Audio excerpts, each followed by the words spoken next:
Now that Joey's engaged, how does it feel to be the last man saying, dude, I couldn't believe how many people were trying to make that, like, at least when I replied, I was like, congrats, man. And everyone was trying to make it like, when are you going to get married? Like, what the First of all, I was like, one, mind your own goddamn business. Some people are too comfortable being too parasocial about it. Like, you know, I just, it's not an aspect of my life I think I would share online. I think one thing that I've always been a pretty staunch believer in is that I think, like, personally, like any kind of relationships or any kind of like personal feelings, like that kind of stuff, I just don't really feel the need to show that. I don't feel like it adds anything to my content. I'm not trying to give you a friend simulator. That's not what I'm trying to do most of the time. I'm just trying to play games and do some good shit and hang out with my boys. But it's not really a thing I want to share. And so it was annoying. People like, hurry up, Connor. It's like, me, man. I'm just trying to vibe. I'm happy with my monkeys. But I know people are just curious. Like, and I don't get mad at people for being curious about it or anything like that. Like, if people do ask, I don't care. Like, I feel like it would be silly of me as a creator to think that people wouldn't be interested or wouldn't ask. I know that, like, one of the most searched terms in reference to my name throughout my career has been, who is Connor dating or whatever. So it's just a perpetual thing that I have to deal with. And of course, you all know who my boyfriend is anyway. It's Ludwig, but he's left me, so it's Chris. You gotta be too careful what you say to people. Take it too literally. I mean,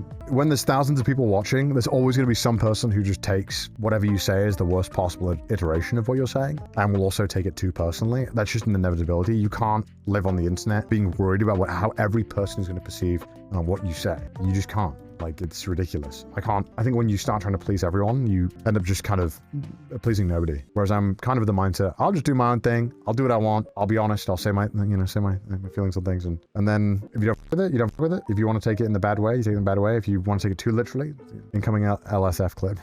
No. But I know that's going to be clipped now, so that stuff's going to be clipped. But, you know.